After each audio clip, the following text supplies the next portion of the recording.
Okay. Do the very best we can. Do I have to be that close, or can I be back? Gotta be close. Okay. Hey, welcome to game week one. First, want to start by saying and just taking a moment to recognize the 13 brave American soldiers who passed in Afghanistan and gave their life for our country and the people of Afghanistan. I think it hits close to home because of two connections that we have with the state of Missouri.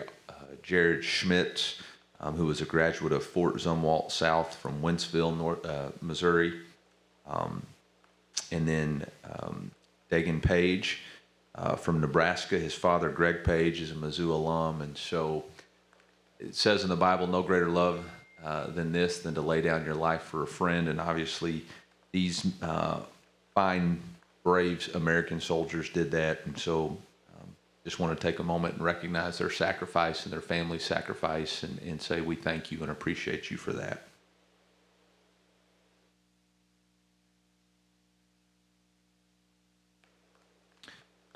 Also, would like to welcome the addition of Chuck Hicks.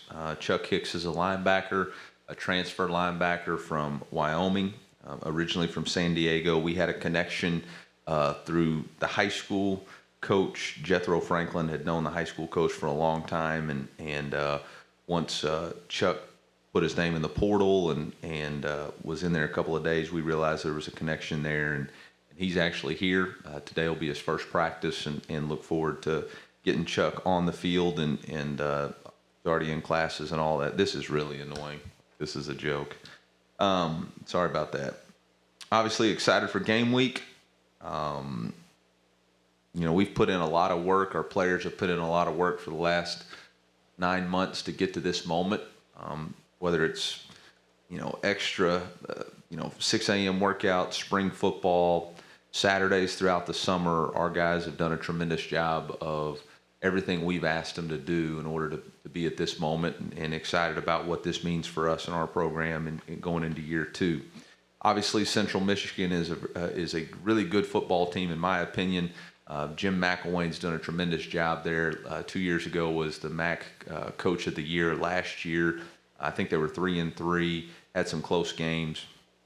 Obviously, he's an excellent coach, national championship offensive coordinator. He's got experience in the NFL. Obviously, he's got experience in this league. I believe he was won the SEC East twice as the head coach of Florida. So a great offensive mind, a tremendous head football coach. Have gone against him one other time when he was a head football coach when I was at Boise State. And so have a lot of respect for the way he is going to have his team prepared and what they're going to be about. Their defensive coordinator, Rob Akey, a lot of experience primarily in the defensive line, which is reflected in the strength of their team as a defensive line unit. Was the head coach at Idaho for an extended period of time, and then spent some time in the NFL as a D-line coach, and then at Florida. And so know we have our hands full with the scheme. Football-wise, they've got some really good players on both sides of the ball, very sound in their schemes, what they're trying to do on the offensive side of the ball. There's a lot of questions on who are going to play quarterback, but Coach McElwain's been an excellent quarterback coach his entire career, so I don't really think it matters as much who lines up behind him. They've got a couple of dynamic playmakers. Number 88, Khalil Pimpleton, is a really dynamic playmaker. They get him the ball in a lot of different ways, play him at slot, play him at wildcat. He can throw it as well as run it. Wildcat is not really a gimmick for them. It's a big part of their offense. They'll get into it. First and second down, third down, they'll get into it in second and long situations. He does throw the ball really well. It's going to be a real challenge for us to maintain discipline on the defensive back end and trust whether we're in coverage or whether we're in man-to-man, to make sure we complete our assignments until the whistle is blown when 88 has the ball in his hands, because he does throw the football. Number 7, the running back, is a really good player, a featured player, has a couple of really big runs last year, a guy that when 88 and 7 are in the backfield creates some gap issues, and so it's going to be a real challenge for us defensively to trust our rules and trust our game plan. But they've got some really good skill players and a really good scheme, and it's going to be a challenge for our defensive staff and for our defensive players. On the defensive side of the ball, they base out of a 4-down front. They return, they've changed some guys around. At the first of the year, it was 10 returning starters. They just released their depth chart. I think it's around 8 returning starters, but some of the other guys are backups. The 2 defensive ends, Trey Hairston is a dynamic all-MAC player. I think he had double-digit sacks in his career. Laquan Johnson is a guy who played significant minutes and had sacks in production in 2019, was injured last year, I believe, in the first game, and now he's back. So they've got 2 really talented edge defenders, and then their linebackers are downhill physical players that do a nice job with stopping the run. So it's going to be a tough test for us with their schemes and what they try to do, combined with the talent level that they have.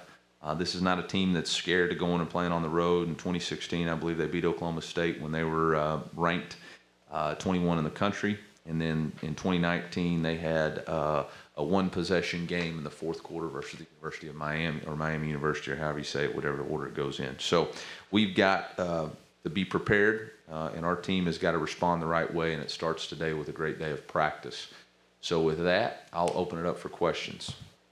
Coach, just how different do you feel this season headed into week 1 versus how you might have felt last year going to play Alabama? Well, I mean, I see y'all in person, which is totally different than what it was last year. Our microphone's not working, which is a totally different problem than what we're facing last year. So I think things are a lot different. Have an anticipation for what a home field at Faroe is going to look like. That's going to be unique and exciting. But yeah, I think anytime you go into a week 1 opponent, you're never quite sure where you're at. You kind of got a general idea, but until you play a game against an opponent, you're not really sure what you got. That's kind of what's going on in my mind. What are some of those areas specifically that you feel like you never kind of know until you see guys in a real game action? All of them. I don't think you can take anything for granted, whether it's the quarterback position with returning experience, the kickers. What you did last year has nothing to do with what you're going to do this year. Your preparation, your work ethic, your ability to get ready and kind of recreate what your identity is going to be has to be has to be part of your DNA of what you want to become. And I think whether it's the veteran experience on the D line or the offensive line or the quarterback position or the wide receiver position, those guys still got to go prove it. Nobody's going to give them anything. We're certainly not giving them anything, and so we got to go prove it, what we have, and we got to show how much better or how much more we've improved. Considering you had normal continuity in the offseason, where do you feel like that provides for you going into this year that you didn't have all the starting stuff? Define normal. I mean, we put in a new defensive scheme. Had 5 transfers. I don't think there is I think there's no such thing as normal anymore. I think you're constantly going to be having to forge an identity based off of what each individual circumstance is. And so, I mean, obviously we didn't have the disruptions for COVID, but we still get the SEC rules handed out yesterday, and you still got tests once a week, and you still got breakthrough cases that are happening. So I think we're all just going to take it one day at a time, like a good coach speak would say. You've had a full spring and a full camp to see Steve's defense and what he's installed. How do you feel about what you have there? Are you feel more equipped with his defense going into the season? Yeah, I mean, I feel very comfortable with the scheme that we're trying to install, and I feel like our defense is very comfortable in what we're asking them to do and the rules that are, the adjustments that they have. But we haven't been tested by fire yet. We haven't had the adversity of being down or giving up points on a scoreboard. And so we're going to have to see how all that comes together, whether it's our defensive staff working together, whether it's me reacting to what occurs in the game or making adjustments, defenses giving up a big play and figuring out how to fix it on the sideline. So I think there's a lot of questions that still have to be answered. I have a lot of confidence. Obviously, Steve's been coaching football for a long time and knows what it takes, and our staff knows what it takes. But again, just like anything else, until you really do it, you're not going to be quite sure where the deficiencies are and what has to be fixed. The lines aren't a super commonplace for true freshmen to come in and play, but you got Connor, Mekhi Wingo, and Arden Walker all here on your depth chart. I mean, what's it say about those guys that they've been able to come in and put themselves in that position? Well, I think it says a couple of things. We're recruiting high-level players, and it says these guys have the right kind of stuff. Obviously Connor played a lot of tackle for us, but we've moved him into the center position. He's really taken off and grown with it, and he's a guy that's athletically gifted and physical and got the right mindset, and so I think the future's really bright for him, and we trust him in a game situation. Mekhi Wingo's been a guy that has been a really good defensive player for a long time. I know he was the Metro Player of the Year in St. Louis last year, and so he just comes in with the right work ethic and mindset. He's got quickness, plays with unbelievable effort. Arden Walker has really done the same thing, and so those guys have earned the positions that they're in. Chris Abrams is a guy that even Coach Williams has both spoken highly of throughout the offseason. Going back to last year, what was the conversation like when you asked him to play on that side of the ball, and what did you see from him in that Mississippi State game that led you all to think this is where he should stay? In the recruiting process, we knew he was a dynamic athlete. He played quarterback, played a little bit of corner. We knew he could play slot. Just felt like he had the ability to play at a lot of different positions. And last year in the spring, without knowing where the depth and all the different things were going to be, we knew we had a need in that position. And obviously he did some things in the Mississippi State game to be able to do that. I think it's pretty remarkable for us to have two players who played significant minutes last year for us on the offensive side of the ball, and in week one on defense are going to play significant minutes, whether it's Chris Abrams or Sean Robinson. And the only way you can do that is to dedicate yourself. One, you got to be a tremendous athlete, but you also have to dedicate yourself to knowing the schemes and put in extra work and extra hours. And I think both of those guys, I know they have done that, and I'm excited to see how that bears fruit for them this season. Coach, do you have any injury update on Jay Macklin or Mookie Cooper headed into week one? J Mac will be out week one. Mookie would be questionable. I think we're going to go into a new protocol where on Thursdays, is that right, Molly? We'll release more of an NFL style update where we'll just say, hey, who's probable, who's out, or who's questionable, who's doubtful, and who's out, and then that way I don't have to every Tuesday give updates. Really, for us, our policy is if you practice on Thursday, you got a chance to play. If you don't practice by Thursday, you're out. So that's why we'll give it to you all on Thursday. And I don't know if you'll email that, Molly, or. So is it right, Carlisle had a penalty last year when he missed first half this year? Yeah, JC had a targeting penalty against Mississippi State in the second half, and so then he has to miss the first half. We appealed for COVID reasons, and they didn't accept it. I was pretty down about it, but figured with the transfer waiver they'd waive the targeting penalty too, but I guess not. Coach, just how comfortable are you sending Connor Bazelak out there? How much do you think he's grown this offseason, having a full, healthy, ball game? I mean, I'm confident he'll catch a snap, but we'll find out. He didn't have to play in front of a lot of fans last year, so he's got a whole new set of issues. Last year, not a lot of pressure coming in, performing. Now he's had an off season of everybody telling him how good he is and patting him on the back. So we'll find out how much Kool-Aid he drank or how much focus he has, and I think he's got the right stuff. I believe we prepared him the right way, but praise and blame are all the same. You can't get caught up in it either way, and so that's what we'll be testing ourselves on Saturday with. I know you talked about the first game deal and how you don't know what you have. Is this year any different at all because so many teams across the country, and I'm not sure where Central Michigan falls, but are bringing back more guys than usual?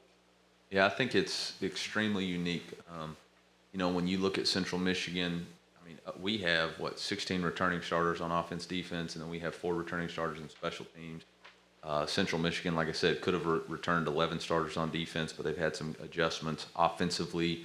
They had a couple of guys hit the portal, a couple of guys come back from 29 injury. I mean, you're talking about a team that's got, well over 30 players who've played in a lot of football games.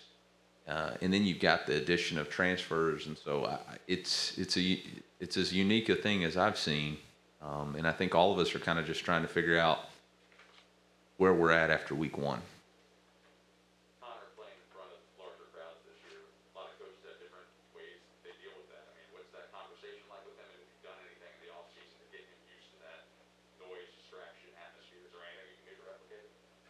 I mean, we've practiced against noise every day just to prepare ourselves for the road environments that we'll get in and season. I'm not really I guess I should say I'm not really worried about the crowd as much as just making sure that we're not pressing to make plays or pressing to impress people. The play doesn't care who makes it. You just need to go out there and execute the play the way it's designed and take what the defense gives you. So as long as we do that and we're not pressing or trying to impress people or get caught up in the hype or trying to have the pressure to perform, then we'll be fine. But when you get in trouble is when you're feeling that pressure, like I've got to do something to warrant all the hype or warrant all the publicity and all that. And that's what you really got to avoid. You got to have a neutral thinking. Again, the play doesn't care who makes it. You mentioned all season that the offensive line was going to be your best 5 guys in game 1. You've got 5 returners here. Listed at the one spot. Just how important was experience in deciding that this offensive line profile? Yeah, I think all of these guys, we had some really good battles all fall camp. We've mixed with a lot of different lineups to see who kind of gelled together, and we'll mix in some lineups during the course of the game. So these guys, Javon Foster's had an unbelievable offseason and has earned his opportunity, and we'll get some reps with Zeke. You've got Connor Wood and Xavier Delgado, obviously Michael Mayetti and Case Cook and Hiron White. Now, Hiron didn't play at all last year, so there's going to be a little bit of, nerves coming back from that and anxiety there. So, and he's especially going to be matched up against one of the better players in the conference, one of the best players in their conference, and one of the better players that we'll see all year at their defensive end with the Hairston young man. So, we got our hands full.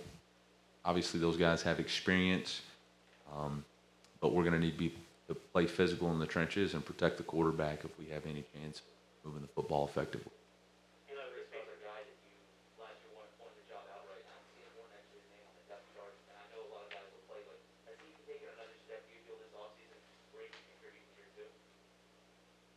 Yeah, I mean, Genesis does a great job of being a competitor and really took his game to the next level with the addition of some transfers. Does what we ask him to do, puts in the work. I think he made a significant contribution for us last year if you're a true freshman and playing in all 10 games. So I don't think he has to do anything more than just continue to try to improve every day, and he's done that so far. This being your first non-conference game here, is approach. That's interesting. Yeah, is it any different, the preparation, the approach, or you really just treat it the same? Yeah, for us, it doesn't matter who the opponent is, where the opponent is. It's 1-0 each week. We have a process that we replicate, and we have a process for a week 1 opponent that we replicate, that I've been replicating since I've been a head coach. So it doesn't matter if it's a non-conference or a conference opponent for us. It's the same process for our team. And this is the only opponent that we can play. It's the only opponent that we have control of. And there's all kinds of different things and outcomes when you play in a week 1 game that got to be prepared for, whether it's, guys catching punts on the 1-yard line and throwing them forward, or motion penalties, or bad snaps, or, just crazy things that just seem to always pop up in week 1. So I think more for us, it's just about preparing for that week 1 opponent and making sure that we've got our checks and balances in for, how we're going to communicate on the sideline, how we're going to communicate in-game situations, making sure we get substitutions on and off the field, making sure we're aware of the clock, making sure we're understanding of where we need to be at halftime. How are we going to react when these situations occur, whether we're up or down or give up a big play, or how are we rotating players in, keeping guys fresh? What's our plan at the heat?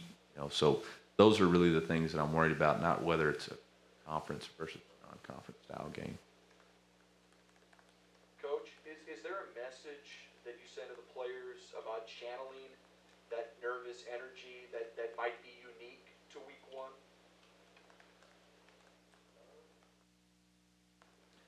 I think the biggest thing that you can do as a competitor is focus on the things that you can control within a game.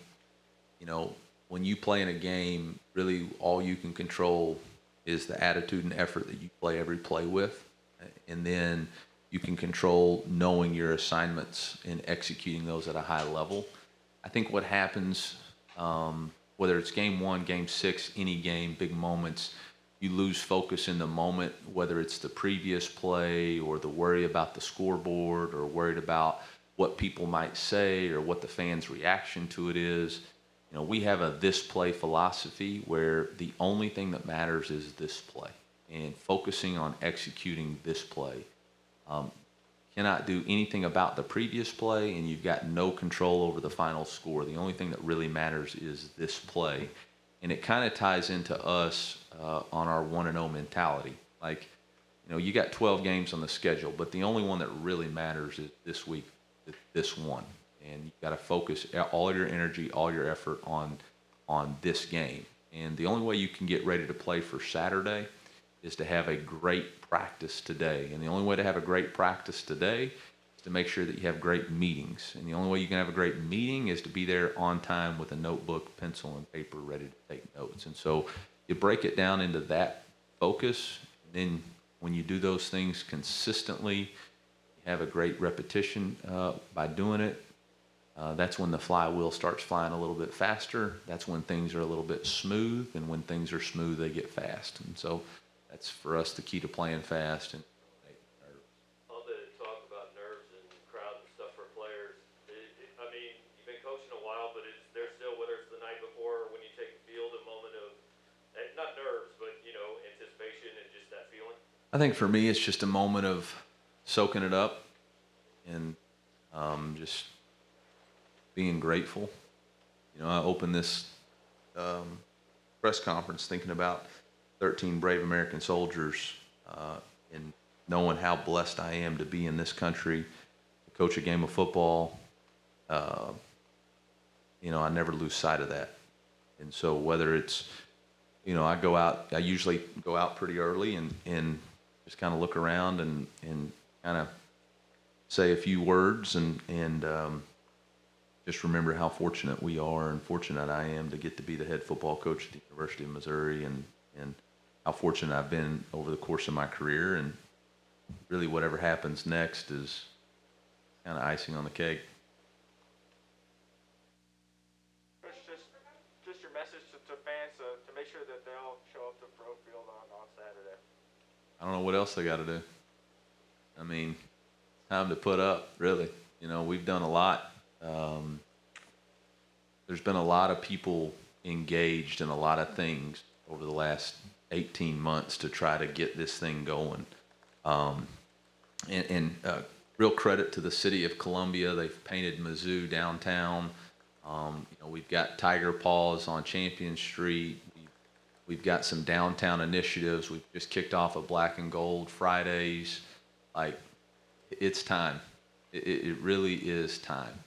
Let's put it all together. I'm not promising victories and all that every Saturday. I'm just saying, hey, man, it's time to get in, and let's get the fans here, and let's go. Let's see what we can be. And we're excited to put a great product on the field, and we're excited to play. Our guys have put a lot of blood, sweat, and tears into this season and to this moment. Some guys have sacrificed a lot to come back. Some guys are sacrificing their bodies right now to try to get back in time, and it'd be awesome to be rewarded with a great crowd. Thanks, y'all. Thanks, Coach. MIZ.